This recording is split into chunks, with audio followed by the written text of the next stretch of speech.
Sajjad loan का कहना है कि उमर अब्दुल्ला टूरिस्ट है और उनको हराना बेहद आसान है, जिसके जवाब में उमर अब्दुल्ला ने कहा अगर सजाद लोन का ऐसा सोचना है तो वो अल्ताफ़ बुखारी से मदद के तलबगार क्यों है। आपका क्या सोचना है? मैं आपको इस पे ऑब्जेक्टिवली ऐसे बताता हूँ। देखिए, उमर साहब यहाँ आए, कश्मीरी लोग जो हैं बड़े दिल के लोग हैं। हमने जो था, जैसे उनका बैकग्राउंड था, हमने उनको एक्सेप्ट किया। सालों साल, जनरेशन दर जनरेशन हमने उनको वोट दिए। मैं हूँ इकरा नबी, आप मुझे देख रहे हैं मॉर्निंग कश्मीर के सोशल मीडिया प्लेटफॉर्म पे। नाजरीन, हमारे साथ जुड़े हैं पीपल्स कॉन्फ्रेंस के लीडर मुनीब कुरैशी साहब। हम उनके साथ बात करेंगे कश्मीर में ऑनगोइंग पॉलिटिकल डेवलपमेंट्स के बारे में। मुनीब साहब, आपका बेहद शुक्रिया हमारे से जुड़े। बहुत बहुत शुक्रिया आने के लिए। पीपल्स कॉन्फ्रेंस का विजन क्या है और आपकी पार्टी का कश्मीर के फ्यूचर में क्या रोल है? देखिए, पीपल्स कॉन्फ्रेंस दो बड़े एजेंडाज़ पे अभी खड़ी है, डिग्निटी एंड डेवलपमेंट। डिग्निटी यानी कि जो विकार, जो respect as equal citizens of the state and country, जो हमने आज तक देखा नहीं, जो जलालत हमने देखी, जो वो डेफिशिएंट रहा, तो डिग्निटी, इज़्ज़त के लिए आवाज़ खड़ी करना सही प्लेटफॉर्म्स में, तो डिग्निटी है। एंड डेवलपमेंट इज़ इतने सालों में जो सरकारें, जो गवर्नमेंट्स, जो लीडर्स इमोशनल बयानबाजी करके जिनने लोगों को एक्सप्लॉइट किया एज वोट बैंक, जो वहाँ डेफिशिएंसीज रही। आप खुद देख लीजिए, आप भी इंडिया के कितने सारे स्टेट्स में गए होंगे, कितनी सारी डेफिशिएंसीज है, बेसिक फंडामेंटल इंफ्रास्ट्रक्चरल डेवलपमेंट्स जो हैं। फर्दर कश्मीर, जिसको मेनली एक हॉर्टिकल्चर और टूरिज़म बेस्ड इकोनॉमी जो है, इसमें कितना कुछ एडवांसमेंट्स किया जा सकता है, जिस पे कितने सारे घर चल सकते हैं, कितनी सारी अनएम्प्लॉयमेंट को कैसे काउंटर किया जा सकता है। तो ब्रॉडली ये हमारे दो मेजर एजेंडाज हैं। नंबर 2, देखिए, दूसरा आपका सवाल है फ्यूचर में हमारा क्या रोल है। पार्टीज़ जो है एक स्ट्रॉन्ग सॉलिड विजनरी लीडरशिप पे चलती हैं, और मैं आपको दिल पे हाथ रख के बता सकता हूँ कि आज की डेट में जिस ऑनेस्टी के साथ, जिस विजन के साथ, जिस डेडिकेशन के साथ सजाद साहब इस पार्टी को आगे लेके चल रहे हैं, मुझे उनके लेवल का, उनके कैलिबर का आज की डेट में कोई नहीं दिख रहा। सजाद लोन का कहना है कि उमर अब्दुल्ला टूरिस्ट है और उनको हराना बेहद आसान है, जिसके जवाब में उमर अब्दुल्ला ने कहा अगर सजाद लोन का ऐसा सोचना है तो वो अल्ताफ़ बुखारी से मदद के तलबगार क्यों है। आपका क्या सोचना है? मैं आपको इस पे ऑब्जेक्टिवली ऐसे बताता हूँ। देखिए, उमर साहब यहाँ आए, कश्मीरी लोग जो हैं बड़े दिल के लोग हैं। हमने जो था, जैसे उनका बैकग्राउंड था, हमने उनको एक्सेप्ट किया। सालों साल, जनरेशन दर जनरेशन हमने उनको वोट दिए। अनफॉर्चुनेटली ना ही हमने कोई सेम्बलेंस देखी हमारे कल्चर के साथ, ना ही हमारी एस्पिरेशंस के साथ, ना ही हमारे पॉलिटिकल एजेंडाज़ के साथ, जो हमने उनको ऑलरेडी वोट दिया और जो ट्रैक रिकॉर्ड और रिपोर्ट कार्ड हमारे ऑलरेडी हाथ में है, जिसके हम खुद विटनेसेस रह चुके हैं। तो it was a complete disaster. I will not even call it a failure, it was a complete disaster. अब ये जो टूरिस्ट सजाद साहब उनको बोल रहे हैं, rightfully so. I will tell you something, यहाँ श्रीनगर में major portion of these past years वो यहाँ लड़ते रहे। आप मुझे बताइए, कश्मीर, एक कश्मीरी जो है, एक कॉमन कश्मीरी जो है, उनसे कल्चरली, रिलीजियस स्टैंड पॉइंट से या बाकी सारे एस्पेक्ट्स में क्या कॉमनैलिटी है? Nothing whatsoever. अब जब श्रीनगर में नहीं है तो बारामूला का क्या कनेक्शन, नॉर्थ कश्मीर का क्या कनेक्शन रहा उनके साथ?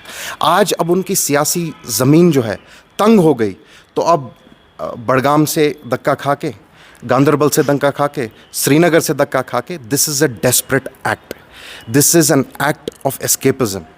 अब वो अपनी किस्मत जो है as a last resort north Kashmir में जाके, वो घिसे पिटे जो इनके मोडस ऑपरेंडाई रहे हैं, वही जज्बाती नारे, वही लोगों के घरों से जवान लड़कों को वर्गला के निकालना, उन पे पैलेट लगवाना और फिर उनकी वो तर्जुमानी करते हुए निकलते दिखना, वो सब ख़त्म हो गया है। नॉर्थ कश्मीर के लोग जो हैं वो पॉलिटिकली हमेशा बहुत अवेक रह चुके हैं, बहुत तेज़ हैं, and I am very confident, I will tell you, उनको वहाँ कोई जगह आज मिल भी नहीं रही है। आप खुद भी रिपोर्टर्स हैं, बाकी कितने सारे हमारे वर्कर्स आते हैं, हम खुद ग्राउंड में हैं। एक वन साइडेड वेव है इस वक्त, वेरी ऑब्वियसली, क्योंकि लोग उनके साथ किसी भी लेवल पे कनेक्ट नहीं कर पा रहे हैं, रेजोनेट नहीं कर पा रहे हैं। जम्मू एंड कश्मीर के करंट पॉलिटिकल सिनेरियो में आपकी पार्टी की क्या प्रायोरिटीज़ हैं और कश्मीर के इकोनॉमिक ग्रोथ और डेवलपमेंट के लिए आपकी पार्टी की क्या तैयारी? देखिए, मैं आपको I would like to take this point right back to जब सजाद साहब प्रीवियसली 3 साल एज सच मिनिस्टर रहे, जिसमें से वर्केबल टाइम जो उनका था, क्योंकि कुछ डिस्टर्बेंस भी रही थी, अनरेस्ट भी रहा था, 2.5 साल उनको मिले थे। देखिए, मैं आपको बताना चाहता हूँ, उस 2.5 साल में 1400 करोड़ सजाद साहब का ये ऑन बुक्स है, इसमें आरटीआई हो सकती है और सारा रिकॉर्ड निकाला जा सकता है। 1400 करोड़ सजाद साहब ने अपने एरिया में जो है इन्वेस्ट किया। देखिए, मैं आपको चंद कुछ पॉइंट्स गिनवाता हूँ। बंगस वैली का प्रोजेक्ट उनने इनिशिएट किया, इस आइडिया को उनने कंसीव किया इस चीज़ के लिए ताकि वहाँ के लोग जो हैं इससे डायरेक्टली बेनिफिट हो सकें। 200 बेडेड हॉस्पिटल वहाँ बना इन 2.5 सालों में। 200 बेडेड हॉस्पिटल, जितनी आपको पता है हेल्थ इंफ्रास्ट्रक्चर की यहाँ कितनी डेफिशिएंसी है, खासकर रूरल एरियाज़ में। 200 बेडेड हॉस्पिटल। जीएमसी उनने बनाया हंदवारा में, ठीक है। बायोटेक पार्क उनने वहाँ पे इनिशिएट किया। इंडोर स्टेडियम वहाँ बना लोकल यूथ जो है उनको एंगेज करने के लिए, ताकि they don't go towards drugs and other activities. अच्छा, इसमें आपका डिस्ट्रिक्ट आयुष हॉस्पिटल भी एक आया, उसको भी ईजाद किया उनने। इसके बाद इंडोर स्टेडियम वहाँ बने, मॉडल डिग्री कॉलेज वहाँ बने, रेजिडेंशियल क्वार्टर्स डॉक्टर्स के लिए बने। आप देखिए, आज की डेट में डॉक्टर्स आए दिन कितना प्रोटेस्ट करते रहते हैं।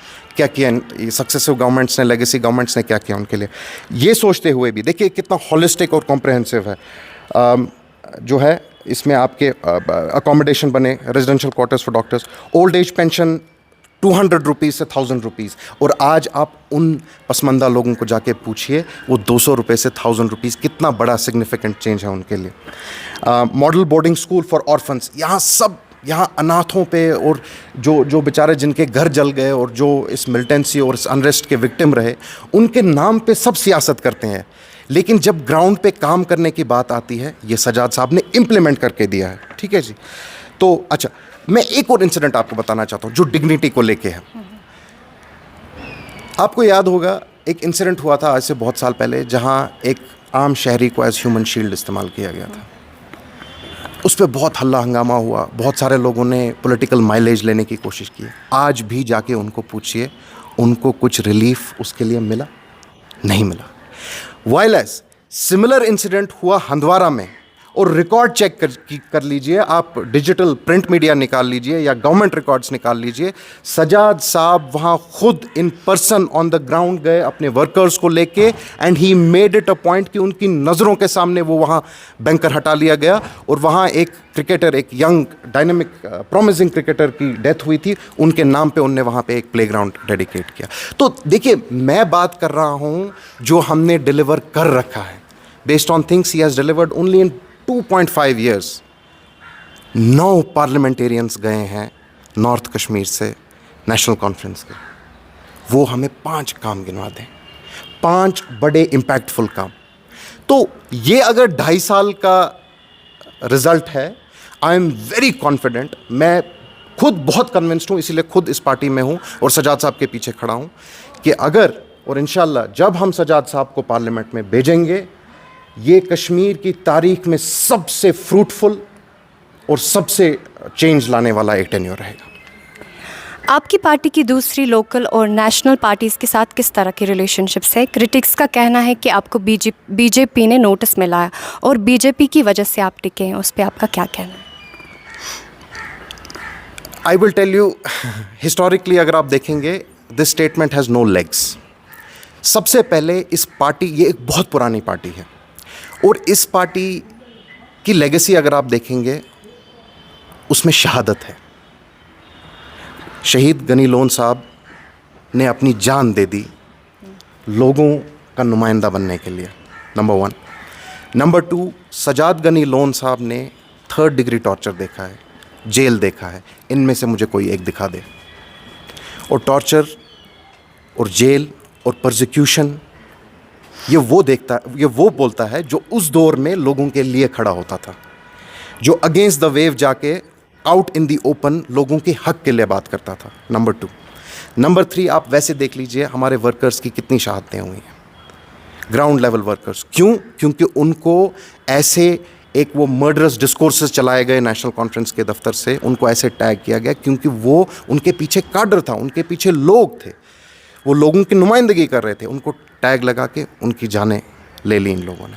नंबर 3, सजाद साहब इज़ नॉट एन अपॉर्चुनिस्ट जो आज इनके साथ भी उनके साथ भी इस पार्टी उस पार्टी रिगार्डलेस ऑफ उस पार्टी का कंट्रीब्यूशन क्या रहा हो, ही इज़ नॉट एन अपॉर्चुनिस्ट।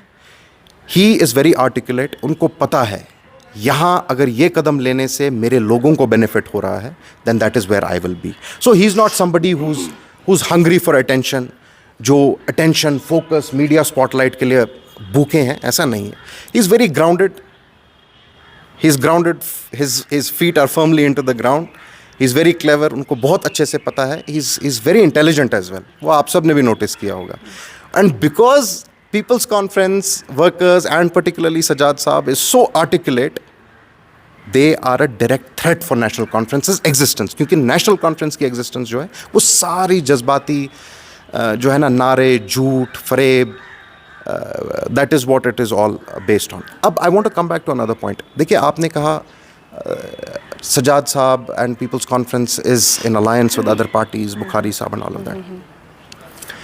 आज का दौर जो है, आजकल नंबर बात करते हैं। वी आर ऑल एजुकेटेड, पढ़े लिखे लोग, हर घर में यहाँ माशाल्लाह पढ़ा लिखा कोई ना कोई तो ज़रूर है। आज data driven discussions and arguments होते हैं। अगर आप डेटा निकालेंगे पास्ट इलेक्शंस का, एक फ्रैक्शन, एक नॉमिनल परसेंटेज वोट से नेशनल कॉन्फ्रेंस ये सीटें लेती रही है, जब जब उन्हें रिगिंग नहीं की। मोस्ट इलेक्शंस तो रिग थे, अब जब नहीं थे तो तब फ्रैक्शन, मोस्टली बिकॉज जो एंटी नेशनल कॉन्फ्रेंस वोट्स पढ़ते थे उनको ये लोग डिवाइड करते थे लेबलिंग और टारगेटिंग करके। तब सोशल मीडिया का उतना रोल नहीं था, तब एक्सेस टू इन्फॉर्मेशन उतना ईजी नहीं था। आज डिफरेंट डायनामिक्स हैं। तब सिंगल पार्टी सिस्टम था। 2000 में पीडीपी आई, एक डियोपली बन गई। आज मल्टी पार्टी सिस्टम है। और अगर बाकी पॉलिटिकल पार्टीज हैं जिनका एजेंडा भी एंटी नेशनल कॉन्फ्रेंस है, दैट इज व्हेन आई से एंटी नेशनल कॉन्फ्रेंस, यानी मैनिपुलेटिव पॉलिटिक्स को हटाना है, ये जागीरदारी और सॉफ्ट मोनार्की को हटाना है, ये एक्सप्लॉयटेशन, ये फरेब, झूठ, इसको लड़ना है। और अगर हमारे वहाँ पे अगर हमारी एक सिनर्जी बन रही है, अगर हमारे वहाँ एजेंडा सुपर इम्पोज हो रहे हैं, तो व्हाई नॉट। मैं ये उल्टा सवाल पूछना चाहूँगा, ये किस मॉरल अथॉरिटी के साथ आज दीन की सर्टिफिकेट्स बांट रहे हैं? ये किस मॉरल अथॉरिटी के साथ, इनको किसने ये रिलीजियस अथॉरिटी दी है कि ये आज हलाल कोलेशन और हराम कोलेशन कर रहे हैं? मुझे खुदा रहा ये बात बताइए, क्या वो शिवसेना जिनके आज ये अलायंस पार्टनर्स हैं, they are in bed with Shivsena today, were they not involved in anti Muslim riots in Maharashtra? उसका क्या हुआ? Why is nobody questioning them about that? आज ये 370 और बी टीम के नारे रट रहे हैं। तो मुझे खुदा रहा ये बात बताइए, कांग्रेस जब पार्लियामेंट में 370 के वक्त बैठी थी, how many of their leaders actually voted against the abrogation of 370? Congress, for that matter आम आदमी पार्टी और all of the rest of the party, जिनकी यहाँ कोई रेलेवेंस है ही नहीं। सो ये जो सर्मनाइजिंग चल रही है, वी आर रिजेक्टिंग इट।